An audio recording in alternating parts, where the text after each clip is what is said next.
Well, the reason why this panel is titled The Conservative Case Against Free Markets is because there have been a lot of criticisms of what we might call establishment republicanism, which may not be the same thing as free markets, but a lot of that gets translated into the idea that the problem of the conservative movement, the freedom movement, even the center left, because we have these criticisms on the Democratic side as well, is that people are too oriented towards free markets. That free markets have some costs, cultural costs, social costs, economic costs, and so what we want to think about today is how significant those costs are and what the remedies might be.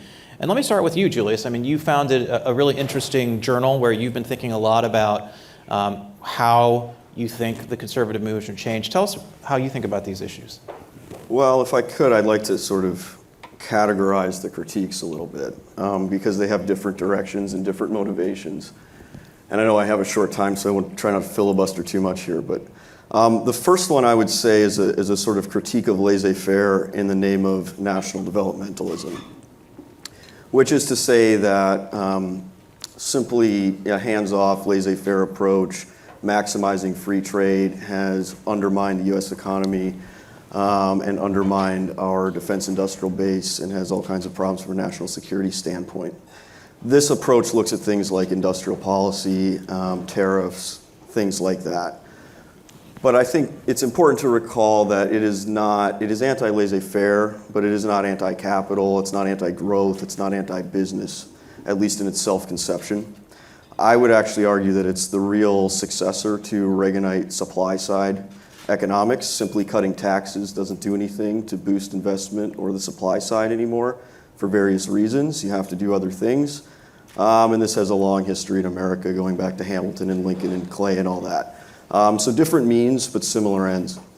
The second genre of critique, to use somewhat loaded terminology for lack of a better word, is sort of market realism versus market fundamentalism. And this would argue that conservatives over the last few decades have built up a very elaborate moral and metaphysical edifice around markets. And the problem is that outside of those intellectuals, no real constituency seems to care very much about that. I think we saw it most recently in Silicon Valley Bank, where people who were very excited about small government when it benefited them, all of a sudden their definition of freedom changed when it was their bank that needed to be bailed out. And what's happened in a lot of cases is the free market arguments and so on tend to be very selectively employed. And you haven't actually gone anywhere to building anything like a libertarian utopia. It's merely gone toward privatizing the gains and socializing the losses and sort of selectively preventing the expression of the public interest. Another example, you mentioned the deficit. Republicans have loved to point out the urgency of the deficit whenever they're out of power. Whenever they're in power, the only thing they want to do is deficit finance tax cuts. And what they say is, well, don't worry about that. All the growth from the tax cuts will actually reduce the deficit. But that hasn't actually happened ever. It didn't happen under Reagan. It didn't happen under Bush. It didn't happen under Trump. A lot of this stuff just doesn't really pass the laugh test anymore. Now, acknowledging that doesn't mean that you hate markets. It doesn't even mean that you want to raise taxes necessarily. But you have to take your bearings from reality and not some textbook. And the last one I'll mention is the sort of more comprehensive critique of markets, which is the view that markets are somehow inimical to traditional values. This is obviously a very old view. It hasn't been invented in the last 5 years. I don't think it's susceptible to true-false binary. I'm not going to argue for it or against it like that. But I think it's important to ask, why has this view become more prominent? In recent years, I would posit two answers. One, the behavior and certainly the rhetoric of big business does not seem very friendly to traditional values. It's inevitable there's going to be a reaction to that. And two, I think, I suspect one reason we're having this conversation is because for many years, people that called themselves conservatives, you could basically assume that they were more or less libertarian on economic issues. And that's changed a little bit in the past few years. And I think there's a sort of view that kind of some new ideas have come in and it's fraying the coalition. And if we just stamp out these heresies, the Republican Party will go back to its Bush-era heyday and all will be well. I would suggest that what's also going on is that coalition was already fraying, that dog doesn't really hunt, and people were searching for new ideas. So it's not just that the coalition is fraying because some new ideas came along. I think in many ways the coalition was fraying already, and that brought out some new ideas. But anyway, those are the categories, and I'm sure we can get into the substance. Yeah, I think that's a fair taxonomy. One thing I would highlight is that you've in a sense described two different phenomena. One is the phenomena of the Republican Party, which claims to be the pro-free market party, not living up to that standard, and maybe that leading to some cynicism about free markets. And then the other piece, which is a more inherent or underlying suspicion of business interests and corporate interests, which again also may not necessarily be the same thing as free markets, because corporations often will lobby for subsidies for themselves and regulatory barriers that protect them and bailouts, et cetera. And then the third piece is this deeper critique of is it on a philosophical level the case that free markets and a conservative culture go together? Is that fair? Yeah, but it's not just the Republican Party, I would say. I would say in many cases, the free market intellectuals, some corporate lobby will write them a check, and then they'll go out and say, this is the real free market and conservative position. And maybe that's true, but when it's Apple versus Spotify, I think a lot of those free market things don't necessarily offer a lot of guidance. And you also see, on healthcare and prescription drugs, the free market people are very happy to take pharma money when it comes to arguing against, prescription drug cost controls, or when it comes to controlling the costs. But then when it comes to the benefits, they don't seem to hold pharma to account when, they're supporting Obamacare. They're not, pharma's not interested in repealing Obamacare, much less Medicare. And I don't see a lot of real free market pushback and maintaining any sort of consistency on that. Not just for the party, but among many of the intellectuals. Well, definitely stick around for our pharmaceutical pricing panel, because we will have that discussion, I promise you. Tim, you wrote a book called Alienated America, where you explored some of the themes of communities that are struggling in the modern world. Tell us a little bit about that and how that intersects with this topic. Yeah, thank you. And thank you, Julius, for framing it well. And just quick note on that. One of my earlier books, Obamonomics, had a chapter about Obamacare called Dreams from My Pharma. And that, I think, would hopefully meet your standard for consistency on critiquing big business there. Alienated America starts in 1955, the Monongahela Valley, so south of Pittsburgh. The Pittsburgh Steel Company, which was actually a smaller steel company, had set up a mill there that built nails. And the specialization of building nails jumped out at me as a guy who read as Adam Smith. I'm not saying I loved it, but it was a bit dry. But the 1,000 pages on nails I thought were totally pointless until I realized that this nail economy south of Pittsburgh hadn't just created wealth, it had created booming, flourishing communities. And as a Catholic guy, I love to look at how there's multiple Catholic parishes in Uniontown, Pennsylvania. You had a huge swimming pool in Fayette City, Pennsylvania, also down there in Fayette County.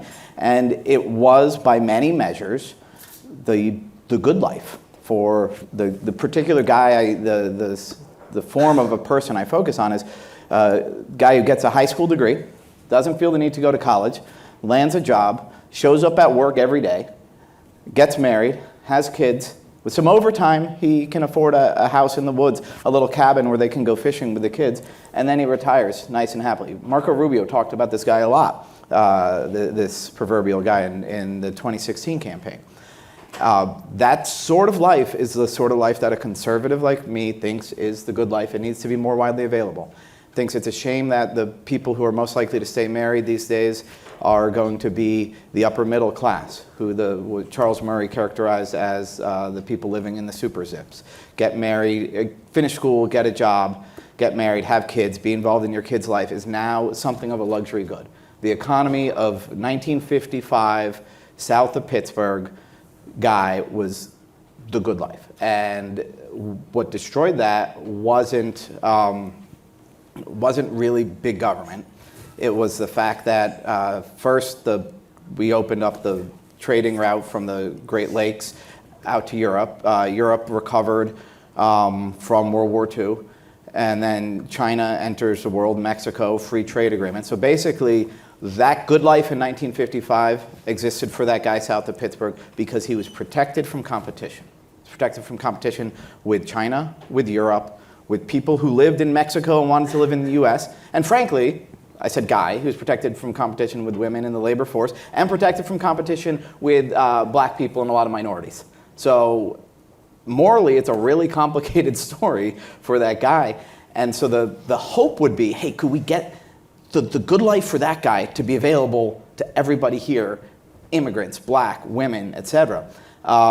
And that's a tricky question, because the fact is that when trade opened up with these other countries, what the sort of classical model said is these people who work, these guys who, everybody's going to get lower prices. The guys who work in the factory are going to move to slightly lower wage service sector jobs, slightly lower wage equilibrium for working class non-college men. But go to Uniontown today, and it's not just that the factory shuttered and the guys have slightly lower jobs. Go to Uniontown today, and you find that the neighborhood, that the churches are shut down. Go to Fayette City, everything is shut down. Go to Uniontown, and the stories I tell in Alienated America is stories of deaths of despair. That the guys didn't just land in slightly lower wage jobs when the nail factory closed down.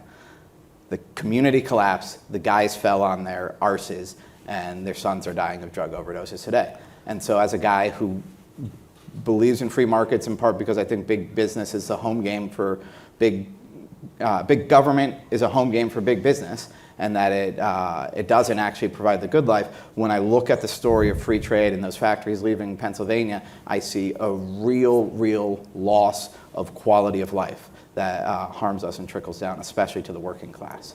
Go ahead, Ben. Can I just follow on that? I just want to put in perspective how much of a difference we've experienced here just in the last 14 to 15 years.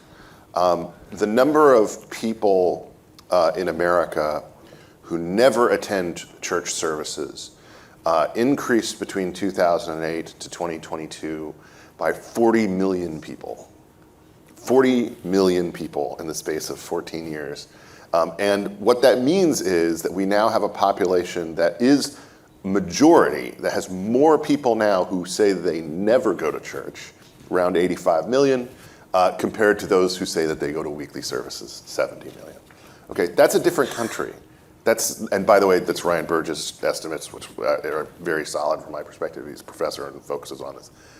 That's a very different country, because you have a certain assessment, a certain underlying awareness of what's going on.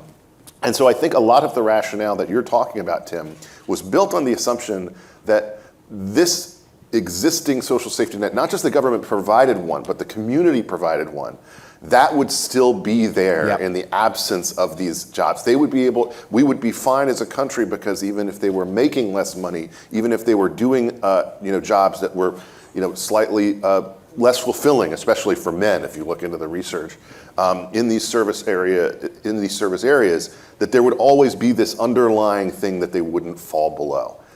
And I think that's turned out to not be the case. And I think that's happened for a lot of different reasons, which we can't solve, I don't think, here on this panel.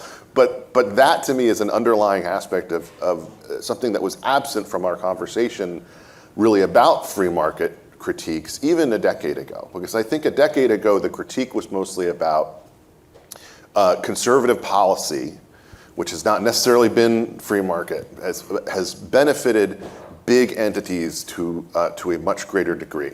The line being that only big business can afford big government, but that they can essentially navigate this world that's been created, while smaller businesses get crushed or forced to collapse into themselves, and that was something that was bad. And I think that was true to a large extent, but I think it missed kind of this underlying social aspect that was going on. The other thing that I think is really interesting is there's an increased awareness, even culturally, on differences of perspective between specialized and skill-based jobs and things that are called skill-based jobs by the media generally. And for that, I would encourage you all to watch the most recent special from South Park, in which if you have not seen it, and someone here probably is laughing because they have, essentially all of these skilled workers in the town, including the lawyer, the psychiatrist, the therapist, the obvious stand-in for a DEI person, the various consultants all end up outside of Home Depot holding up signs asking for work from the one person in town who's actually finding success, who happens to be the town plumber. And because he's the one person who can fix the guy's toilet, or who can actually reconnect the water supply, and it's not subtle because it's South Park. But I do think that that's becoming something that is more and more identifiable, and it connects back to Tim's point, which is that I think there's this feeling that people are being described as lower skilled within this economy, but they vote too, and they often have very specialized skills, things that you don't need to go to college for. But that in some instances, we've thrown up a lot of barriers for them being able to function in those jobs by requiring college degrees in order to do a lot of different things that they shouldn't be required for. So that's a lot to throw at it, but I just think that that underlying cultural element of this was something that was absent from the conversation, I feel like, a decade ago, and that we kind of missed it and only caught up after it was absent. Yeah, it's so, let me try to boil down, because I think you both raised some interesting points. It's almost like there's three different theses or maybe factors that are leading to discontent among blue collar or middle income or lower middle income Americans. One is, Tim, what you described, which is that if you actually look at polls, and polls will often ask, how do you think has America gotten better or worse for people like you? And if you ask that question, minorities say life has gotten better over the last 50 years. Women say life has gotten better over the last 50 years. It's white men who are particularly like, no, life has gotten worse over the last 50 years, which has obviously, there's a lot to that trend. There's the point you made about the lack of people going to church, which isn't just about religion, it's about your social community, that sense of, again, how many people, the bowling alone thesis, and how many people are in your network, how many people can you rely on to help you with something if you have a crisis in your neighborhood. So those are social trends which some people blame on free markets, and we can get into whether we think free markets are responsible for those things or not. And then there's the third piece, which is, has free trade led to a scarcity in blue-collar work, which has obviously been something that a lot of people have talked about. And when we started FreeOp in 2016, this was something that we were very eager to start to look into. And the thing that we found is that if you talk to any manufacturer, any blue-collar employer, they'll tell you that they can't find enough people to work. They're paying high wages, or they're scrambling. They can't. It's either they can't find people at all, or maybe they can't find people who can pass a drug test. That's something you also hear.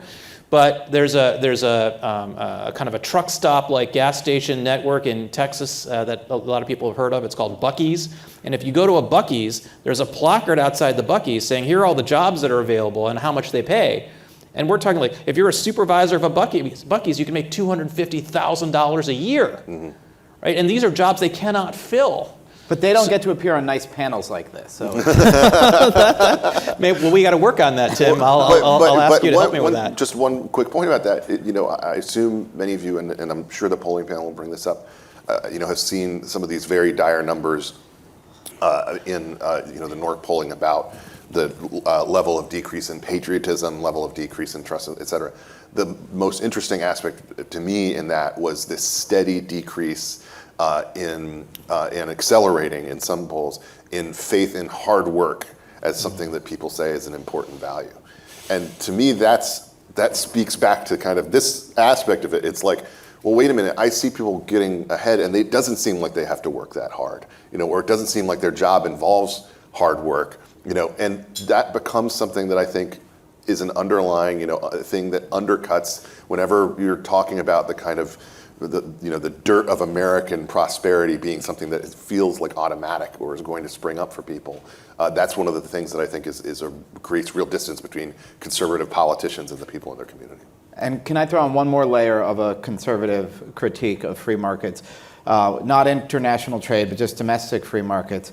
When your downtown becomes a ghost town because Walmart undercuts the prices in all of those places, the cost of this is real. It's not just, and some of my my libertarian friends think, oh, well, it's quaint to walk into the hardware store where you know the guy who owns it. But it's also that walking around a downtown is good for people. That bumping into your neighbors accidentally actually does cause not just nice feelings, but happiness, community strength, safety, reduces crime, makes people more likely to have kids when they have a real physical community that's a short drive, or better yet, a walk or a kid's bike ride away. And that centralizing the economy has all sorts of dangers. And so to have a Walmart that serves 4 towns and 4 towns with no downtown actually is a bad thing with lots of external costs. Now, that said, you can read either my first 2 books on how Walmart gets corporate welfare to build those things, but if we got rid of all the corporate welfare but didn't have laws protecting downtowns from competition, I don't know what the result would be, because we haven't really run that experiment. Or maybe you guys Some can do towns research. have. I mean, upper middle class towns do. Yeah, If you go to Martha's Vineyard, they have people lots of who are really able to pay for the niceness of a downtown do. That's what people with money do, is they pay to keep their quaint twee downtown, because it's not just quaint and twee, it actually has value and increases the quality of life. And that's something that defenders of free markets, and I count myself as one, have to struggle with that. It's not, Walmart does lots of great things to help people be able to buy shoes they need for their kids, really does increase the quality of life. To take away the ability of their kids to, walk to the corner store and to meet your neighbor at the roast beef shop does decrease the quality of life. Julius, one of the criticisms we hear from the right about free markets, or one of the comments we hear, is that people have to Tim's point, end their addiction to cheap stuff, that we've got to have higher priorities than just the cost of consumer goods. Do you subscribe to that? And how would you prioritize? You mentioned a lot of different factors of the critique. How would you, in your own personal view, prioritize which of those critiques do you think is the strongest? Those are 2 different questions. I guess I'll start with the second one. To me, what's actually happened, and free trade is one part of this, is basically that this country has disincentivized, because of its own policies and because of its failure to protect against the industrial policies of other countries, any sort of capital-intensive and labor-intensive activity, manufacturing being an obvious one. If you go back to the heyday of American, 30 glorious years or whatever, 1960, the largest employers, or the most profitable companies in America, were also the largest capital investors and the largest employers, big integrated companies like GM and GE and stuff like that. Today, the most profitable companies in America have very low internal CapEx needs and relatively low direct employment footprints. These are the major tech companies, Apple, Google, et cetera. In Apple's case, obviously, all their manufacturing is outsourced to Foxconn or whatever, and a smattering of finance players. So the economy has shifted to one of basically integrated manufacturing dominance to one of intellectual property and financial rents. The problem with that is that the industries you have lost are not necessarily obsolete or irrelevant industries. Drones, for example, are not an obsolete industry. But we don't manufacture drones in America, aside from a few kind of government-supported programs now through DoD. The dominant player in drones is DJI in China. And the US government uses DJI drones, and most police forces use them. So there's a lot of issues with that from a national security standpoint. It also means that as you have lost a lot of manufacturing jobs, the link between the mass majority of corporate profits and most workers has been severed. So that's the big issue. And the trade-off for that is, yes, we have gotten cheaper consumer goods. But as economists like to say, every choice involves trade-offs. And those cheaper TVs and what have you versus losing your defense industrial base versus losing your ability to compete in a lot of still important industries and lose capacity to lead innovation there, to me that trade-off is not worth it. Now I think, if you tried to correct that, consumer prices probably would have to rise to some degree, but it's also the case that we're in the midst of this deglobalization process anyway for multiple reasons. It may happen regardless. The question is, are you going to have your own proactive strategy to address those issues, or are you essentially just going to have an industrial policy, but it won't be yours, it'll just be the mirror image of China's?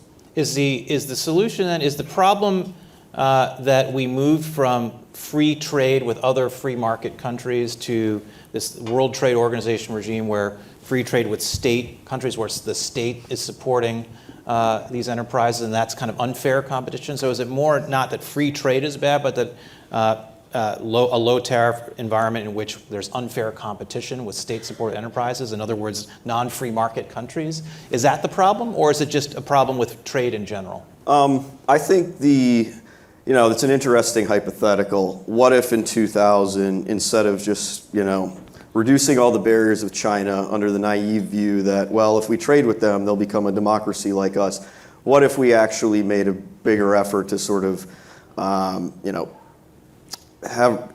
tie the political relations to the economic relations? So maybe it's more trade with India, or you take a more proactive approach on things like that. I think that's an interesting hypothetical. It may very well be true. Certainly free trade with countries that allow for less of their own subsidies and a lot less of their own regulatory arbitrage. What we have done on environmental regulation, for example, the environmental movement has not paid attention to pollution offshoring, at least until very recently.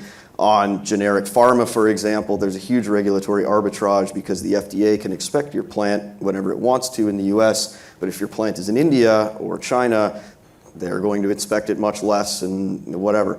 So I think it's certainly the case that having a more harmonized political and business climates, trade would be probably much more beneficial for the US. But unfortunately, for many corporate actors, the whole point was to do it with countries where you would have the lowest possible standards or the most subsidies on their end, because then they would make the most money. I think a running theme, going back to something we talked about earlier, is that one of the challenges is that things that are not actually about free markets are getting defined as capitalism or free markets or crony capitalism. And you guys, both of you, were part of the boomlet that we called libertarian populism for a few years in the 2010s or something like that. What happened to that libertarian populism movement? Donald Trump. Yes. We were calling for populism as like a treatment, and then he started mainlining it into our veins, and so yeah. Yeah. So libertarian populism became you have to nationalist have, you have to have populism. one modify the other, or something else will modify it. He found it. Yes. So we sort of discovered that. But And so is libertarian populism viable, or in the current political environment, do you think? well, first off, I think that things can kind of have moments, and then when you try something else, they can come back in a different form or a renewed form. I think that's particularly true, by the way, when it comes to, if you want to look at foreign policy and the way that we kind of go through these waves. But one of the things that I think is true is that libertarian populism, at its basic notion, was that you could deliver on populist priorities. And Tim can speak to this as well. But you don't have to necessarily do so using a big government level approach. You can do so using other approaches, and because the natural tendency of populism, not just here in America, but around the world, tends to be to invest more power in government. You see this repeatedly in Mexico, for instance, where something doesn't work, it breaks down, the new person comes along, the mob demands that they be given more power to presumably solve the problem, and they typically end up making the problem worse. I fear personally in America that we have reached a point that is increasingly moving in that direction. and I wonder, how long it's going to take to run into a brick wall. I do think a lot of that happened during COVID, and we still haven't quite figured out how that's going to play politically. But I'm curious as to Tim's thoughts about this. Yeah, so part of what Julius was pointing at was, well, a lot of guys who talk about free enterprise, they become pro-business, and then they support crony capitalism, and it's an inevitable thing, and we shouldn't try to just play in the realm of theory, but in the realm of reality. And to me, that's still the best argument for libertarian populism, which is you see some of our NatCon colleagues love the idea of the CHIPS Act, which in addition to industrial policy has national security arguments for it, and then started lamenting, why is Joe Biden forcing recipients of this to do in-house daycare? What does that have to do with any of this? Why is politics getting into my industrial policy? That never happens. And so that is, to me, a great argument for that.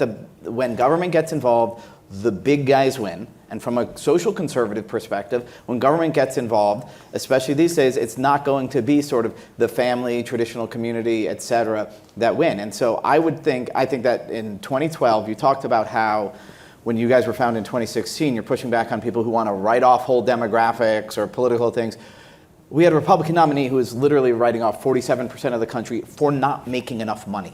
Think about how out of whack that looks when we look at how the working class votes today. Mitt Romney says these people are not going to take responsibility of their life. I saw the Republican establishment as trying to push populism underwater. The Tea Party showed populism was rising. They tried to take populism's head and shove it underwater. And like a horror movie, it popped back up as this orange-haired monster and steamrolled the Republican establishment. And so now in the ruins of that, we get to have sort of fun discussions like this, but they're real discussions. I do think that there is a place for this to say, government rigs the game in favor of the powerful. This was when Tucker Carlson was echoing Elizabeth Warren. That's what he was saying, and I do think that there is a market for it. The demands for populism, and the person who provided it best was Trump, because he didn't feel the need to stick to any ideology, and that set him free. If I could just make a dirty political sort of point Joke? The jokes come off the mic. Point on a panel that has mostly been higher level policy. There's something else going on here, which I think we all have to acknowledge is happening, and which I think you see most recently in a number of different tendencies and attitudes by certain members of Congress, and most recently, I would say this Hawley lead balloon, but something that I think is anticipating where things are going. The effect of small dollar donations on Republican candidates is going to be extremely powerful versus the kind of money that came from the corporate side in the past. As corporations become less and less powerful in terms of driving the priorities of elected politicians, and you have the capability now to depend on smaller dollar donations for driving your priorities, it is inevitably going to have an effect on the perspective that these politicians, elected politicians, have on policy, regardless of their own personal ideology. When Hawley proposed effectively to roll back certain aspects of Citizens United, it was interesting, by the way, that he left out nonprofits. But anyway, that was something that obviously is totally at odds with the traditional Republican big business approach. But what is it really saying? It's saying big business is not our friend. We don't expect them to be our friend, perhaps, for a while. We think instead that the candidates that are going to succeed are going to be ones that can turn to a greater degree to small and mid-dollar donors. And that's going to have something that I think is going to run into the arena of policy in a way that I don't necessarily know yet, but I think it's going to have an effect. I want to get some questions from the audience, but before we do that, maybe Julius, what would be the top idea you have in terms of a policy that could restore confidence in free markets? Is there something that you think we should be doing that we're not doing? I don't want to name a specific policy, but I think, and I say this, not to be a jerk, though I have no problem doing that, but as a friendly interlocutor, you've got a Bitcoin panel, but you don't have a defense industrial base panel. For the most part, a lot of this talk about markets is appealed to when everybody knows there's a problem, but you don't want to admit it, so we go into the metaphysical realm, and all of a sudden it's Hayek in The Road to Serfdom. I think there are a lot of ways in which, a big issue right now is permitting reform, which should be, has been a major Republican and indeed libertarian issue. It's the Democrats and the environmental crowd that are now the major drivers of it. I think it's perfectly reasonable to complain about the CHIPS Act, and I myself have written a criticism of the CHIPS Act. But the typical approach has just been to complain and not offer any alternative. Not actually, what is the more, if you believe, and I think most people do, that you have a problem if you can't produce chips in this country, what is your alternative to actually fixing it? And it can't just be cut taxes, because that's nonsensical. So I think if there's a lot, actually, a market perspective, a libertarian perspective, could add to making better policies, including industrial policies.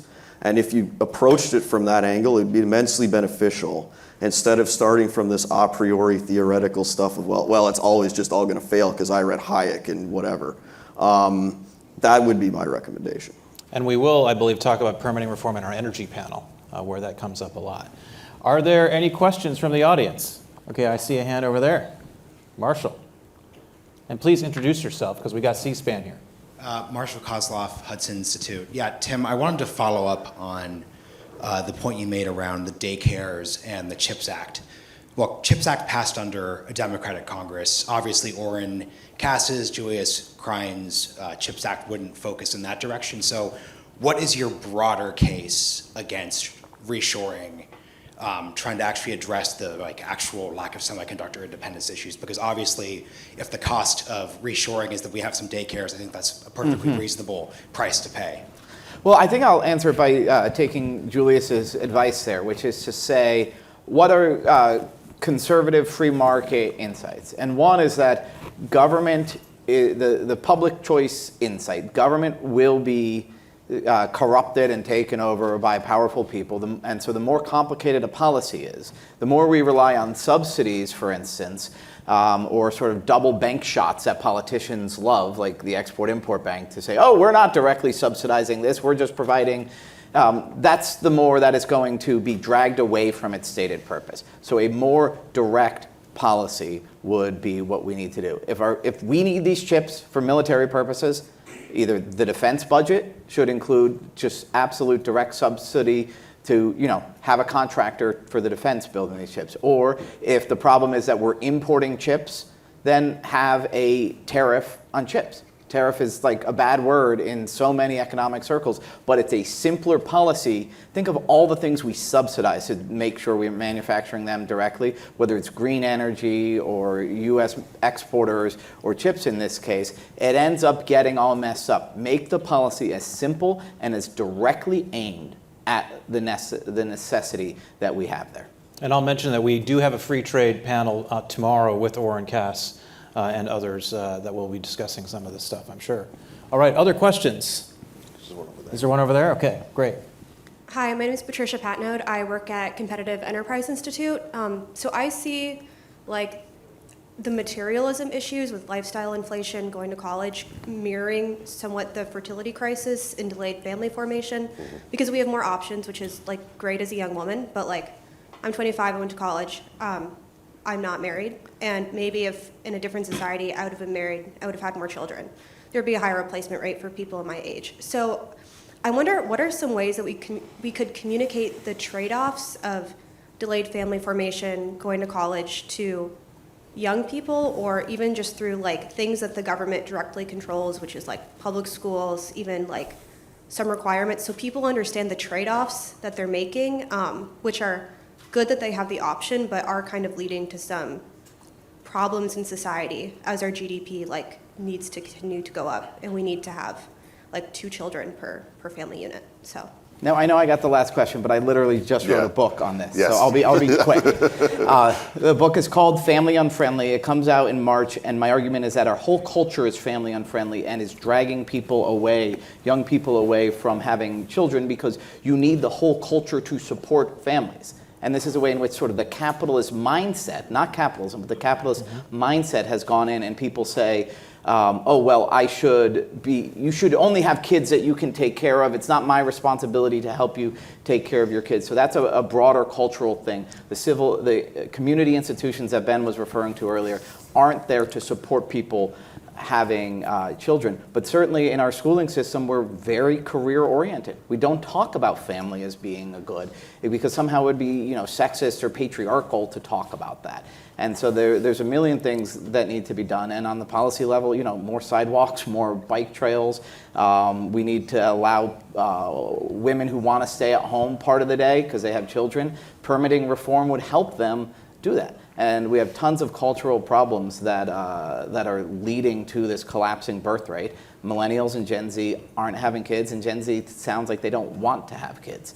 And so there's policies all across the spectrum, but largely it's going to be a cultural thing. I don't think we can subsidize our way into driving up the birth rate. I completely agree with him, and just to veer off that point, if I was going to have a policy in place, it would be isolationism when it comes to the NFL. These Europe games are terrible, okay, and they're played on Sunday mornings, okay. Bring them all back over here. No, it's actually the downside of barstool conservatism, which I am not naturally opposed to, is that it goes on too long, and it has become acceptable for it to go on too long, to the point that you have men who are in their 40s acting like they were acting when they were 25 in a way that should not be culturally acceptable. And that's something that I think actually has to come from within, and to a certain extent is some of them are kind of starting to recognize this and recollect kind of what they've missed in a way that I am hopeful will turn into something that resembles the kind of reconsideration that we saw within feminism in the kind of post-Sex and the City. Wait a minute, that isn't actually the way that it feels like to live this way. Critique that came from Lena Dunham and from other people. And I think that cultural aspect of this is so much more important than anything that we could achieve with any kind of policy change, certainly on the federal level. And that has to happen and be driven into, I think, the minds of a lot of men who are currently wandering and trying to find some kind of answer for this, and turning to occasionally the darkest forms of the internet. Some of them, though, are turning to things like stoicism. Some of them are trying to find different ways when in reality they're trying to fill something that I think personally they would fill if they had an actual faith and church life. But to Tim's point, overall, though, the idea of family and community being built to support the family formation, as opposed to being this disaggregated just group of cogs where mom's bar class is more important than watching the kids for the afternoon. That's not something that is survivable, I think, in the long term as a culture that still has family at its center. One thing that the question makes me think about, which is theoretically a conservative critique of free markets that isn't often directly made, which is that as women entered the labor force, Charles Murray and Scott Winship, your colleagues at AEI, Tim, have talked about this to a degree. As women entered the labor force, the marriage market is different than it used to be when only men were working. And there's at least a theory, I think it's called the marriageable men hypothesis, right? That in general, when a woman is making more than a man, that men in that environment don't get married as often, and that has led to a lot of family dislocation. I don't think any of us, maybe I don't want to speak for anyone, but if we're not going to be against women being in the workforce, how do you change that dynamic? No, we're not going to undo that, and so there does have to. Sometimes conservatism has to look forward and support change, and I do think workplaces need to change. I think a lot of the flexibility that allows people to work from home and work 20 hours a week needs to be improved. A lot of our labor law regulation prevents that. You're either full-time or you're part-time, and that gets in the way. But I'm going to echo what Ben says, and this is one of the things I argue at the end of my next book, which is men need to become dads and own their dadliness. And 50 years ago, that wasn't the idea. Being a man meant being the breadwinner. Now it's got to mean getting home for dinner and then taking care of the kids and playing football with them in the front yard. Julius, I'll give you the final word. Thank you. Yeah, just one addition to that. As the U.S. economy transformed over the years, we developed this idea of human capital, which basically you send kids to college forever, and this is supposed to, be beneficial. This was kind of a UChicago idea, but I think actually one thing that free market advocates today, I think I would love to work with them on, is fixing the education system. We don't, simply extending out education forever. Most college degrees do not add much value to people's, working productivity. Accelerating education, alternative paths. I know people have been talking about community college my whole life, and nothing seems to happen or whatever. But finding new ways to educate people more quickly, get them into the labor force more quickly, I think would have to be beneficial to family formation. And we will have a higher education panel as well. I think it's today, so stick around for that. Thank you, Julius, Tim, Ben. Really appreciated the conversation. Thank you.